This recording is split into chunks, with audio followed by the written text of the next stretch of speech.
Assalamualaikum warahmatullahi wabarakatuh. Salam sehat dan makin semangat. Teman-teman, apa kabar hari ini? Mudah-mudahan teman-teman selalu sehat, makin semangat, makin terus memberikan manfaat dan apa yang kita lakukan mendapatkan berkah dari Allah. Teman-teman, kembali bersama saya Beta Sugiarso di channel YouTube Beta Terapi. Kali ini saya akan berbagi tentang lembaga pelatihan yang saya kelola sejak tahun 2007. Memang sebelumnya saya sudah bergerak di terapi alternatif ya, atau terapi tradisional itu sejak tahun 2001, 2002 itu sudah mulai saya. Karena saat itu saya belajar beberapa skill seperti refleksi, acupressure, dan akupuntur. Nah, saat itu juga sudah dimulai sebetulnya untuk proses pelayanan terapi-terapi tradisional, komplementer alternatif. Nah, terus bergerak terus seiring dengan perjalanan waktu, ya, dan perkembangan saat itu kebutuhan masyarakat semakin meningkat, ya. Yang pada akhirnya banyak juga yang berminat untuk belajar. Sehingga pada saat itu akhirnya dibukalah lembaga ini yang bernama Puspita Ardelia. Ya, kalau kepanjangannya Pusat Pendidikan Akupuntur dan Herbal Indonesia. Ini sebetulnya filosofi dari Puspita Ardelia itu adalah pusat pelatihan ya. Pusat pelatihan terkait dengan akupuntur dan herbal awalnya itu. Dan berkembang di tahun 2007, 2008 ya. Kami memperbanyak amunisi dengan belajar terus, belajar hipnoterapi ya. Tahun 2009 saya belajar neurolinguistic programming dari lembaga yang cukup keren ya dan eksis terus ya, The Society of NLP. Dan tahun 2011 saya mengambil lisensi masternya untuk neurolinguistic programming yang saya terus belajar mengambil NLP dari NFNLP hingga ke level trainer, dan saya juga terus belajar nih sampai ke coaching ya. Dan asik memang untuk kita terus penuh dengan rasa penasaran ya, terus belajar terus. Dan alhamdulillah hingga saat ini saya juga tadi mempunyai jiwa yang terus pengen belajar ya. Saya pengen menjadi seorang learner ya, pembelajar sejati. Jadi apapun saya harus terus belajar, saya harus terus penasaran. Karena saya yakin banyak sekali keilmuan-keilmuan yang sangat bermanfaat untuk diri kita, untuk keluarga kita, untuk orang-orang sekitar kita, yang pasti untuk orang-orang yang membutuhkannya. Baik teman-teman, lembaga Puspita Ardelia ini bergerak di dua bidang. Yang pertama adalah pelatihan ya, dan yang kedua adalah terapi. Untuk pelatihan ada beberapa jenis pelatihan yang hingga saat ini kami terus kembangkan, dan juga untuk terapi-terapi yang pastinya terapi ini akan sangat menyesuaikan dengan kebutuhan klien. Nah, baik teman-teman, saya sampaikan bahwa program pelatihan-pelatihan yang berjalan saat ini, nah ini diantaranya adalah terapi-terapi akupuntur ya, akupuntur acupressure. Nah, untuk lebih jelasnya seperti ini, ada dua tadi ya, terapi komplementer dan pelatihan ya. Untuk terapi-terapi yang kami jalankan saat ini, ya diantaranya tadi akupuntur point terapi. Ya, bagaimana kita menstimulasi titik akupuntur, ya menggunakan alat ataupun menggunakan tubuh kita, tangan kita. Ya, terus ada juga terapi coping ya, atau istilah lainnya bekam, menggunakan titik akupuntur. Ada juga moksibasi ya, moksa. Ada juga herbal, aromaterapi. Ada terapi hipnoterapi. Ada neurolinguistic programming terapi ya, meliputi banyak hal, termasuk ada EFT, ada touch terapi, aura terapi, ya, mind bioenergi dan yang lainnya. Yang pasti terapi-terapi ini diberikan kepada klien sesuai dengan hasil asesmen. Pada saat klien datang tentunya tidak Bukan klien yang memilih saya pengen terapi A, bukan ya. Tapi ketika seorang klien datang, kita lakukan asesmen dulu. Kira-kira klien itu mengarah ke sindrom apa. Dan pada saat itu kita melakukan analisis dan kita baru menentukan diagnosisnya. Ketika sudah ketemu diagnosis, maka baru kita menentukan treatmentnya apa, ya, terapi yang tepat apa. Apakah cukup diberikan herbal atau perlu adanya stimulasi fisik seperti akupuntur, akupressure, ya, atau bekam, atau bahkan ya membutuhkan terapi-terapi psikologi seperti hipnoterapi, neurolinguistic programming. Itu semuanya akan kita analisis ya pada saat kita menemukan data klien. Nah, yang pada akhirnya muncul diagnosis dalam komplementer ini yang sangat menentukan ketepatan tindakan yang kita lakukan. Sehingga ketika klien datang, ya harapannya adalah kesembuhan. Maka ketika harapan kesembuhan, maka kita harus benar-benar tepat dalam menganalisis keluhan-keluhan pasien. Ada juga pasien yang mendapatkan terapi secara komplit ya, mulai dari terapi fisiknya sampai dengan terapi psikologisnya, bahkan terapi-terapi spiritual. Baik, teman-teman, program yang kedua adalah training motivasi dan pemberdayaan diri. Nah, ini menarik ya. Kalau saya cermati dari klien-klien yang datang, sebetulnya ada klien yang pengennya terapi awalnya, ternyata dia cukup diberikan pemberdayaan diri gitu ya. Karena sebetulnya itu adalah hal yang wajar, hal yang normal, namun klien membutuhkan peningkatan. Nah, di sini poin penting bahwa seorang terapi, seorang trainer harus dengan jeli ya, bisa mencermati apa kebutuhan klien. Pada saat klien datang dan ternyata kebutuhannya adalah training, ya, pemberdayaan diri. Contohnya gini, klien datang dengan keluhan sering grogi gitu ya, debar-debar ketika ada di panggung. Nah, sebetulnya apakah dia ada traumatik? Wah, ternyata tidak ada. Berarti nggak butuh terapi dong. Dia cukup butuh training public speaking, seperti itu. Ada juga seorang yang datang berharap bisa menjadi motivator nih. Nah, dia di training, digembleng khusus sehingga mulai dengan bagaimana melakukannya, bagaimana ngomongnya, bagaimana stylenya, bagaimana mindsetnya. Nah, kita belajar bersama di sini. Sehingga harapannya outputnya dia menjadi seorang motivator. Begitu teman-teman. Yang lain seperti pelatihan trainer, bagaimana cara ngomong gitu ya. Itu terus kami kembangkan. Yang harapannya tadi ya kembali pada pemberian manfaat untuk banyak orang. Tentunya setiap orang pengen berkembang, setiap orang pengen berubah ya. Dari waktu ke waktu pengennya meningkat terus. Nah, harapannya lembaga Puspita Adelia ini bisa mengcover semua yang dibutuhkan oleh masyarakat, baik terapi ataupun training pemberdayaan diri. Ada juga pelatihan neurolinguistic programming. Apa itu? Yang sering menjadi banyak pertanyaan ya, NLP itu apa itu? Modelnya seperti apa sebetulnya? Nah, kalau saya jelaskan di sini bahwa neurolinguistic programming ya asal dari 3 kata, neuro, linguistik, dan programming.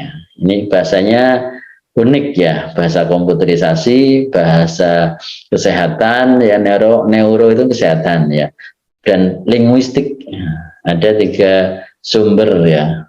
Kalau kita cermati dari neuro itu hal-hal yang berhubungan dengan saraf kita, dengan lebih tepatnya kalau di sini dengan pola pikir, neuro dengan pikiran. Linguistik ini berhubungan dengan bahasa. Baik bahasa verbal yang seperti saya ucapkan ataupun bahasa nonverbal. Ini nonverbal ya. Ketika kita senyum itu juga nonverbal. Ketika kita tertawa, ketika kita ekspresinya berubah itu juga nonverbal. Ini masuk dalam linguistik. Dan programming. Programming itu seperti bahasa komputer ya, bagaimana cara memprogram gitu. Nah, uniknya seperti ini, bagaimana ya cara memprogram neuro pikiran menggunakan linguistik. Nah, kalau komputer kan memprogramnya jelas ya pakai software komputer yang sudah ada, tinggal dimasukkan, install gitu. Nah, pertanyaannya bagaimana cara memprogram pikiran yang sudah terlanjur berjalan supaya berubah atau supaya upgrade ya? Apakah harus pakai software? Nah, ini hal yang penting ketika kita cermati pikiran kita sendiri saja. Kita butuh software. Kita butuh cara, butuh metode bagaimana kita menginstal pikiran kita. Sehingga neuro-linguistic programming adalah bagaimana cara memprogram pikiran neuro menggunakan linguistik. Keren teman-teman. Ini ada yang mengatakan brainwash, cuci otak, ya itu bukan sih. Kalau cuci otak itu seolah apa ya, hanya mencuci saja itu ya. Padahal ini pemrograman. Jauh berbeda dong. Kalau ini kita bicara tentang bagaimana kita menggunakan linguistik kita, bahasa kita untuk bisa memprogram, termasuk memprogram diri kita. Bagaimana kita bisa berubah, bagaimana kita bisa upgrade. Nah, terus terang firman ini sangat luar biasa, dan saya sendiri testimoninya, saya sangat terbantu, saya sangat merasakan perubahan-perubahan yang luar biasa ketika saya belajar neuro-linguistic programming. Terima kasih pada guru-guru saya yang luar biasa, Bapak Roni F. Ronodirjo dari The Society of NLP, dan Bapak Aziz ya dari NFNLP, dan guru-guru yang lain dari coaching, Bapak Kurnia, Ibu Ina yang sangat luar biasa, dan guru-guru semuanya, Mas Fadli, wah, beliau orang-orang yang sangat luar biasa, yang menginspirasi ya, dan memberikan saya banyak sekali hal-hal yang tadinya tidak ada dalam gambar pikiran saya gitu. Alhamdulillah saya terinstall, saya banyak belajar, dan saat ini pun masih terus belajar. Yang pasti untuk belajar terus ya, tidak ada kata berhenti untuk terus belajar, maka lakukan terus belajar dan belajar. Dan ada juga program hipnosis, hipnoterapi, neurolinguistic programming. Nah, dulu saya belajar kepada guru saya, Mas Fadli, belajar ke Pak Yanurindra, dan kepada guru-guru yang luar biasa lainnya yang benar-benar tadi ya, memberikan skill yang keren ya, sehingga saya pun berharap bisa seperti beliau-beliau berbagi manfaat, memberikan skill-skill ini sesuai dengan keilmuannya, tentunya dengan cara yang tepat dan benar. Saya belajar untuk komplementer sejak tahun 2001 hingga saat ini. Untuk hipnoterapi, NLP, coaching, saya belajar dari tahun 2007-2008, itu awal ya memulainya. Dan terus belajar yang tentunya saya berharap bisa mewadahi ya, bisa menampung semua keilmuan dari berbagai guru-guru yang luar biasa di Indonesia ini. Yang pastinya saya memilih guru-guru yang mempunyai keilmuan yang kuat, keilmuan yang tepat, keilmuan yang hebat ya. Dalam istilah pondok itu sanadnya itu kuat ya, garis-garis keilmuannya jelas. Sehingga apapun pelatihan-pelatihan yang saya berikan kepada para peserta pelatihan ini, sanadnya ya, garis keilmuannya itu bisa ditelusuri ya, dan jelas keilmuannya ini dari siapa, belajarnya dari mana gitu. Harapannya apa? Harapannya satu teman-teman, optimal memberikan pelatihan kepada peserta sehingga peserta pun bisa benar-benar optimal memberikan layanan kepada masyarakat ya, optimal memberikan training ketika dia menjadi seorang trainer. Ini menjadi value saya, sehingga teman-teman pastikan ketika teman-teman sudah mantap untuk belajar ya, pilih lembaga yang kuat, keilmuan yang jelas, dan tentunya keilmuan yang benar.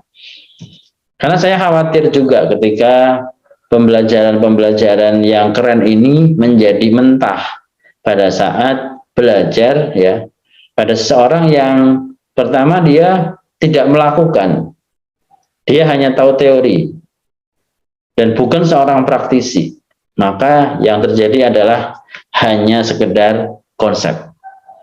Padahal ini ilmu aplikasi, ini ilmu terapi yang langsung bisa digunakan, ini ilmu yang langsung harus action, sehingga yang ngajarin juga harus seorang praktisi. Itu poin penting. Yang kedua, yang paling penting lagi adalah nilai keimanan dalam diri kita. Jangan sampai ilmu mengubah iman. Nah, harusnya ilmu menguatkan iman. Nah, itu yang menjadi poin penting sekali, teman-teman. Ketika teman-teman punya rasa semangat yang hebat untuk belajar, sadari keimanan kita ada di mana. Keimanan kita apakah tetap berada di jalurnya atau ada pergeseran. Sadari, setelah itu kembali fokuskan dan kuatkan. Menjadi poin penting bahwa ilmu yang kita pelajari semakin menguatkan keimanan kita, semakin mendekatkan kita kepada Sang Pencipta, semakin menjadikan kita dekat, baik hati kita, ya, dan fisik kita kepada Sang Pencipta. Sehingga teman-teman, tadi yang menjadi slogan saya, pastikan berkah. Harapannya itu tidak hanya manfaat saja, tapi juga keberkahan untuk kita, untuk peserta. Sehingga teman-teman, insya Allah kita bersama-sama dalam pelatihan, dalam terapi, kita menuju ke sana. Ketika pasien sembuh pun, ya, semakin dia syukur dan dekat dengan Sang Pencipta, semakin dekat dengan Allah. Itu yang menjadi nilai penting dalam baik terapi ataupun pelatihan. Dan pelatihan yang berikutnya adalah coaching. Wah, ini sangat keren banget coaching ini. Saya belajar dari sumbernya langsung di Loop, ya, Loop Institution, ya, lembaga pelatihan coaching, dan saya belajar banyak di sana. Saya belajar bagaimana caranya zero mind, ya, bagaimana caranya saya tidak memberikan asumsi apapun terhadap apa yang ada di depan saya, baik itu klien ataupun benda apapun. Nah, itu keren sekali.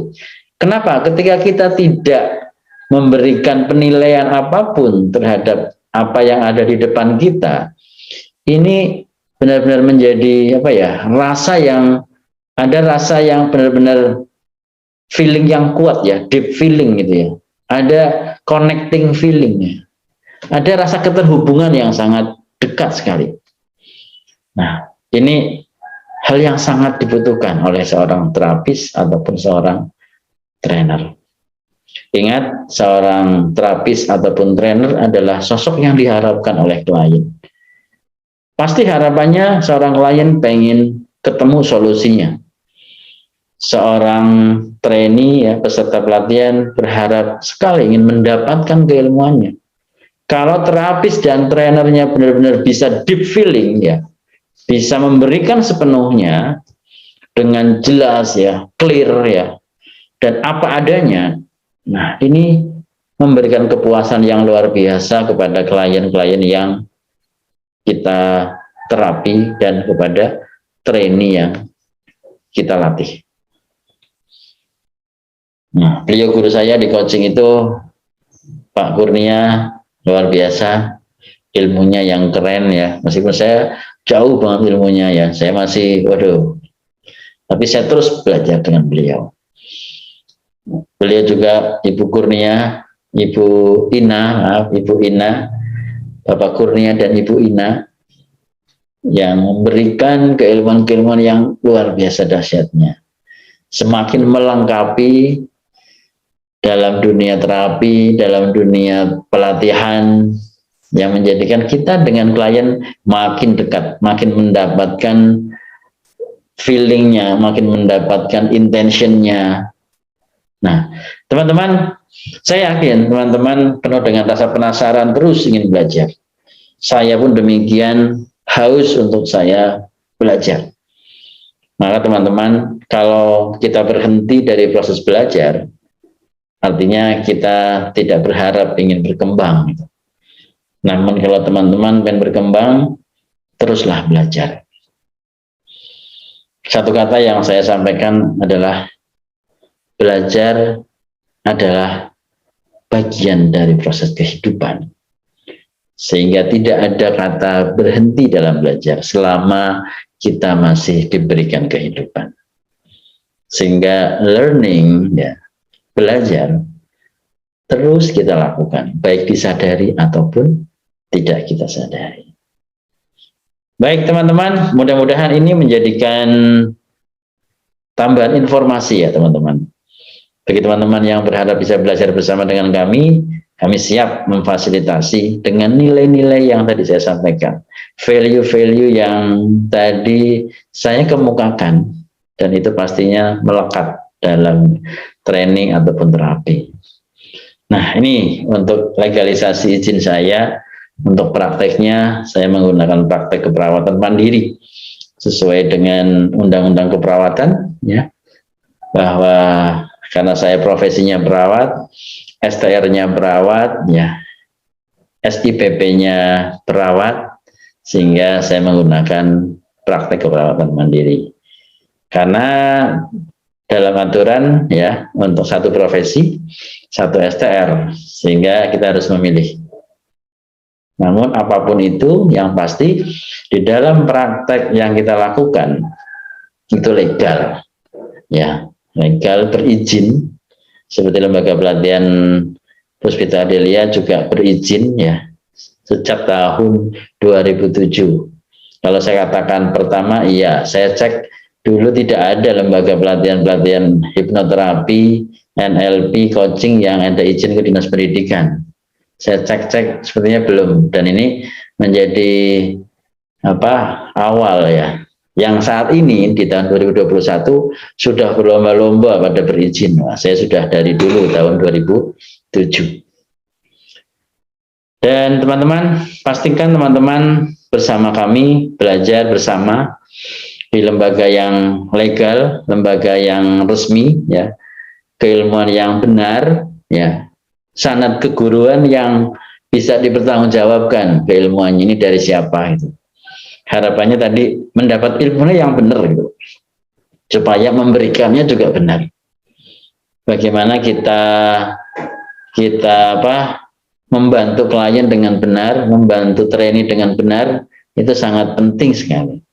Dan teman-teman silahkan bisa bantu menginformasikan kepada klien yang butuh terapi ini. Harapannya klien juga mendapatkan tempat terapi yang benar sesuai dengan harapan. Baik teman-teman semuanya, saya kira untuk sesi ini berharap bisa terus memberikan manfaat, makin meluas, ya. Saya tidak berharap banyak, hanya berharap kemanfaatan, meluasnya kemanfaatan, dan klien ataupun trainee mendapatkan tempat yang tepat, ya, tempat yang benar, yang sesuai dengan harapan, dan tempat itu terstandarisasi dengan benar di negara kita. Baik, itu terima kasih. Tetap sehat, tetap semangat, makin manfaat, dan salam luar biasa. Assalamualaikum warahmatullahi wabarakatuh.